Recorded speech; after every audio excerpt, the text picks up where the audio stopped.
Good evening, welcome to Ooruvada. అధికారులను మార్చిన చోటే హింస జరిగిందన్నారు మంత్రి బొత్స సత్యనారాయణ. మళ్లీ అధికారంలోకి వచ్చేది తామే అన్నారు. జూన్ 9న జగన్ విశాఖలో ప్రమాణ స్వీకారం చేస్తారని ధీమా వ్యక్తం చేశారు. మహానాడు వాయిదా వేసుకోవడమే టీడీపీ ఓటమికి సంకేతమన్నారు బొత్స. ఏపీలో గెలుపుపై మాకు పూర్తి నమ్మకం ఉందన్నారు వైసీపీ ప్రధాన కార్యదర్శి సజ్జల రామకృష్ణారెడ్డి. ఓటింగ్ సరళిని చూసి ప్రభుత్వ వ్యతిరేక ఓటు అనుకోలేమన్నారు. చంద్రబాబు పూర్తిగా నెగటివ్ క్యాంపెయిన్ చేశారన్నారు. అయినా ప్రజలు నమ్మలేదని, జగన్ చేసిన ప్రచారం ప్రజల్లోకి బలంగా వెళ్లిందన్నారు సజ్జల. అధికారాన్ని అడ్డం పెట్టుకుని జోగి రమేష్ అరాచకాలకు పాల్పడ్డారన్నారు పెనమలూరు టీడీపీ అభ్యర్థి బోడి ప్రసాద్. రౌడీ షీటర్లను తీసుకొచ్చి ప్రజలను భయభ్రాంతులకు గురి చేశారని ఆరోపించారు. ప్రశాంతంగా ఉండే పెనమలూరులో విధ్వంసం సృష్టించిన ఎవ్వరిని వదిలిపెట్టబోమని వార్నింగ్ ఇచ్చారు. టీడీపీ కార్యకర్తలపై దాడులు చేయించిన జోగి రమేష్ కి వడ్డీతో సహా చెల్లిస్తామన్నారు బోడి ప్రసాద్. IVF ఒక అధునాతన సంతానోత్పత్తి చికిత్స. అనేక దంపతులకు తల్లిదండ్రులు కావాలనే వారి కలను నెరవేర్చుకోవడానికి సహాయపడుతుంది. ఈ రోజే OSS ఫర్టిలిటీని సందర్శించండి. మాచర్ల ఎమ్మెల్యే పిన్నెల్లి రామకృష్ణారెడ్డి గన్మెన్ ను వదిలేసి తన సోదరుతో సహా అజ్ఞాతంలోకి వెళ్లిపోయారు. దాడులపై ఆగ్రహించిన సిసి సిట్ ను నియమించాలని ఆదేశించిందని, దర్యాప్తు భయంతోనే వెళ్లిపోయారని టీడీపీ విమర్శిస్తోంది. సిట్ ఏర్పాటుపై AP CS Jawahar Reddy focus పెట్టారు. ఐజీ లేదా డీఐజీ స్థాయి అధికారులతో సిట్ ఏర్పాటు చేయనున్నారు. 3 జిల్లాల్లో జరిగిన హింసపై దర్యాప్తు చేయనుంది సిట్. ప్రతి కేసును పరిశీలించి నివేదిక రూపొందించనున్నారు. ఇప్పటికే నమోదైన ఎఫ్ఐఆర్లు పరిశీలించనుంది సిట్. అదనపు సెక్షన్లు చేర్చడంపై నిర్ణయం తీసుకోనుంది. ఈ 2 రోజుల్లో సీఈసీకి నివేదిక ఇవ్వనుంది సిట్. రౌడీలతో చంద్రబాబు దాడులు చేయించారని లక్ష్మీ పార్వతి ఆరోపించారు. పురంధేశ్వరి తండ్రికి వెన్నుపోటు పొడిచారన్నారు. చంద్రబాబు, పురంధేశ్వరి కలిసి ఏపీని నాశనం చేయాలని చూస్తున్నారని లక్ష్మీ పార్వతి అన్నారు. పల్నాడు జిల్లాలో 144 సెక్షన్ కొనసాగుతుంది. పల్నాడు, చంద్రగిరి, తాడిపల్లిలో భారీగా పోలీసులు మోహరించారు. మరో 2 రోజుల పాటు షాపులు బంద్ కొనసాగనుంది. పోలింగ్ తర్వాత అల్లర్లకు కారణమైన 13 మందిని అదుపులోకి తీసుకుని విచారిస్తున్నారు పోలీసులు. పల్నాడు జిల్లా సత్తెనపల్లి నియోజకవర్గంలో బాంబులు కలకలం రేపాయి. ముప్పాళ్ల మండలం మాదరలో వైసీపీ నేత గుంటూరు సైదా ఇంట్లో పెట్రోల్ బాంబులు లభ్యమయ్యాయి. అయితే పోలీసుల తనిఖీలో అతని ఇంట్లో 29 పెట్రోల్ బాంబులు దొరికాయి. ఇప్పటికే 144 సెక్షన్ విధించడంతో పలు ప్రాంతాల్లో ఆంక్షలు కొనసాగుతుండగా మిగతా గ్రామాల్లోనూ పోలీసులు ముమ్మరంగా తనిఖీలు నిర్వహిస్తున్నారు.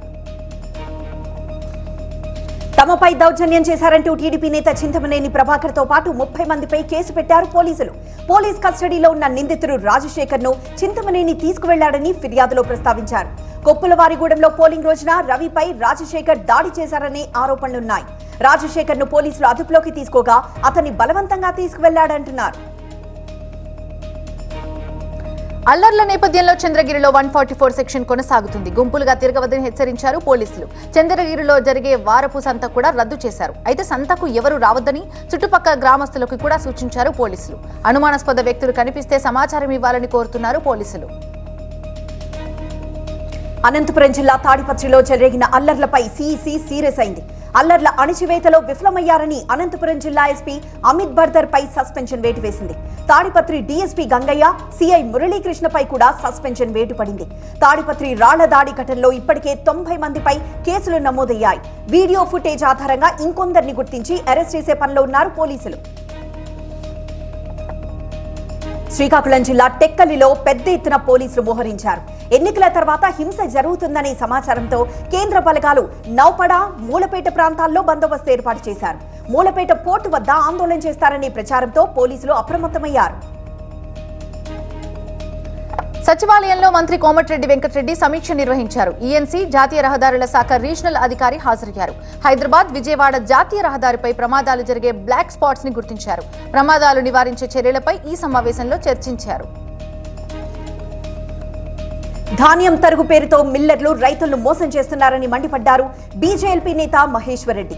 వీటిని పర్యవేక్షించాల్సిన మంత్రి ఉత్తమ్ ఏం చేస్తున్నారని ఆయన ప్రశ్నించారు. పౌర సరఫరాల మంత్రిగా ఉత్తమ్ పనికిరారని, ఆయన వెంటనే రాజీనామా చేయాలని మహేశ్వర్ రెడ్డి డిమాండ్ చేశారు. రైస్ మిల్లర్లకు మంత్రులకు మధ్య లావాదేవీలున్నాయా అని ప్రశ్నించారు.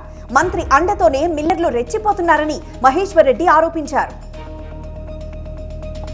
ఖమ్మం మార్కెట్ ని ఆధునీకరిస్తామన్నారు మంత్రి తుమ్మల నాగేశ్వరరావు. గోడౌన్లపై సోలార్ ప్యానెల్స్ ఏర్పాటు చేస్తామన్నారు. త్వరలో టెస్కో ద్వారా శానిటరీ నాప్కిన్ తయారీ, ప్రతి జిల్లాలో ఫుడ్ ప్రాసెసింగ్ యూనిట్స్ ని ఏర్పాటు చేస్తామని తెలిపారు.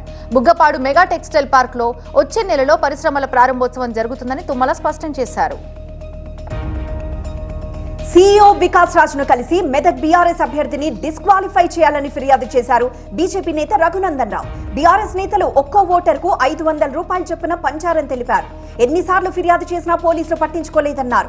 హరీష్ రావు మరో 6 ఎమ్మెల్యేలు ఫామ్ హౌస్ నుంచి డబ్బులు పంపిణీ చేశారని రఘునందన్ రావు తెలిపారు. గతంలో కంటే హైదరాబాద్ లో పోలింగ్ శాతం తగ్గిందన్నారు టీపీసీసీ ఉపాధ్యక్షులు నిరంజన్. అసెంబ్లీ ఎన్నికల కన్నా చాలా ఓటింగ్ తగ్గిందని తెలిపారు. బోగస్ ఓట్లు, డూప్లికేట్ ఓట్లు ఎక్కువయ్యాయని, ఏపీ వారికి అక్కడా ఇక్కడ ఓట్లున్నాయని చెప్పారు. ఇతర ప్రాంతాల్లో ఓటు వేసిన వారికి హైదరాబాద్ లో ఓటు తొలగించాలని కోరారు నిరంజన్.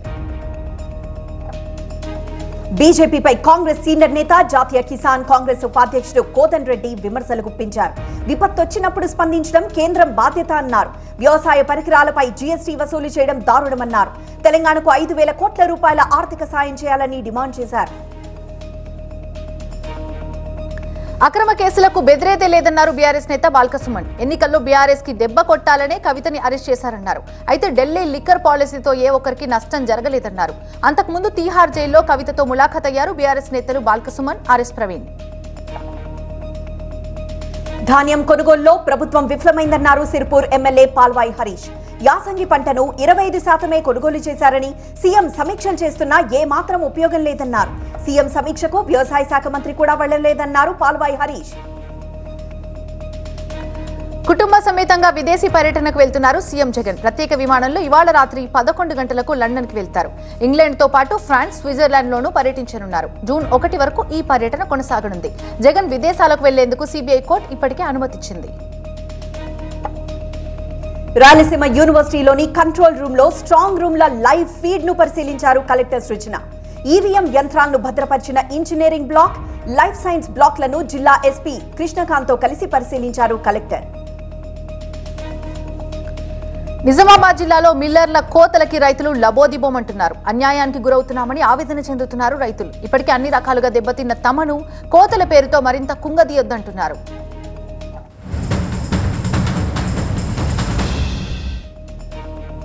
మెదక్ జిల్లా రామాయంపేటలో రాస్తారోకో చేశారు రైతులు. ధాన్యం కొనుగోలు కేంద్రాల దగ్గర నెల రోజులుగా పడిగాపులు పడుతున్నా పట్టించుకోవడం లేదంటూ ఆందోళనకు దిగారు. తడిసిన ధాన్యాన్ని కొనుగోలు చేయాలంటూ డిమాండ్ చేస్తున్నారు.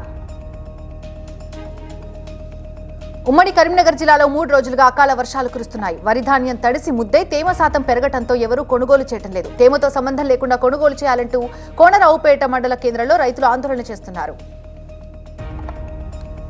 విజయనగరం జిల్లా కొత్తవలసలోని జిందాల్ పరిశ్రమను మూసివేశారు. ముడి సరుకు క్రోమ్ కొరతతో పాటు ఉత్పత్తులకు మార్కెట్లో ధర లేకపోవడమే కారణమని యాజమాన్యం చెప్పింది. మొత్తం 325 కార్మిక కుటుంబాలు రోడ్డున పడ్డాయి. హైదరాబాద్ సేలింగంపల్లి జోన్లో బల్దియా కమిషనర్ రొనాల్డ్ రోస్ ఆకస్మికంగా పర్యటించారు. బయోడైవర్సిటీ, క్యూమార్ట్, డిఎల్ఎఫ్ రోడ్లో వరద నీరు సమస్య పరిష్కరించాలని అధికారులకు ఆదేశించారు. అవసరమైన బాక్స్ డ్రైన్ నిర్మాణాలు కూడా ఏర్పాటు చేయాలని చెప్పారు. తెలంగాణలో డ్రగ్ కంట్రోల్ అధికారులు దాడులు నిర్వహించారు. ఘట్కేసర్, నర్సంపేట, గోదావరిఖని, జడ్చెల్ల, మెదక్లో డ్రగ్ కంట్రోల్ అధికారులు తనిఖీలు చేశారు. ఆయుర్వేద మందుల పేరుతో విక్రయిస్తున్న 40 రకాల అలోపతి మెడిసిన్స్ ని సీజ్ చేశారు అధికారులు.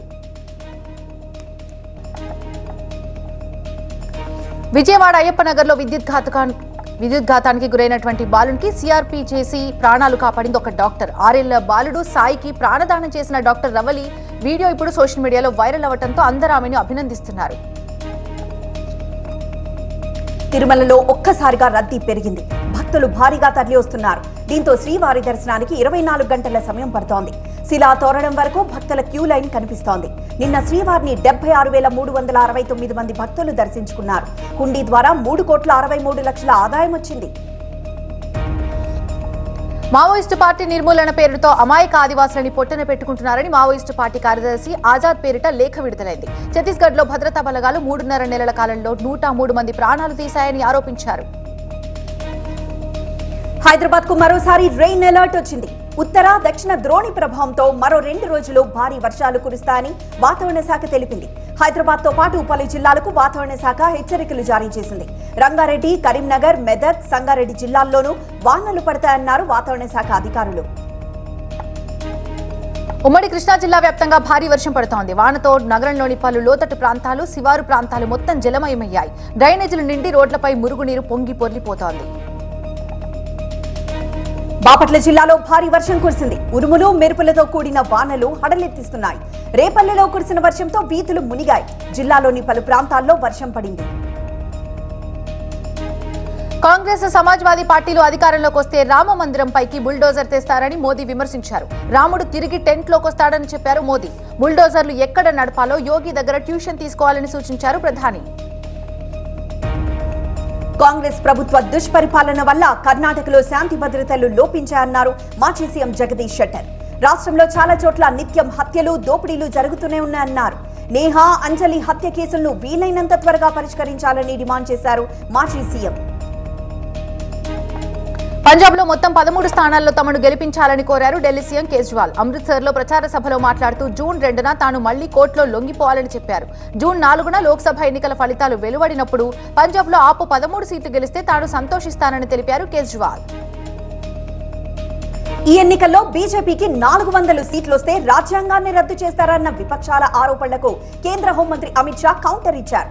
పెద్ద నిర్ణయాలు తీసుకోవడానికి 400 సీట్లే అవసరం లేదని చెప్పారు ఆయన. 400 సీట్లు లేకుండానే ఈ 10 ఏళ్లలో పలు పెద్ద నిర్ణయాలు తీసుకున్నామన్నారు. ప్రజలిచ్చిన మెజారిటీని దుర్వినియోగం చేసే చరిత్ర తమకు లేదన్నారు అమిత్ షా.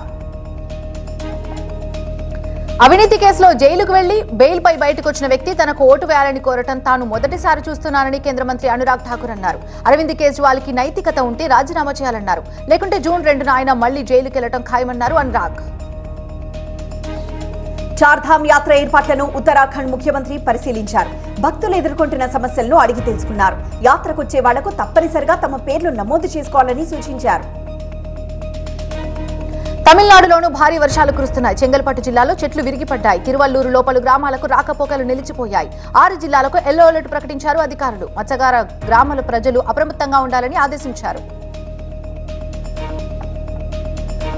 ఎడారి రాష్ట్రం రాజస్థాన్లో ఎండలు మండిపోతున్నాయి. దీంతో స్కూళ్లకి సెలవులు పొడిగించారు. జైపూర్, ఉదయ్పూర్లో 43 డిగ్రీలు దాటిపోయింది ఎండ.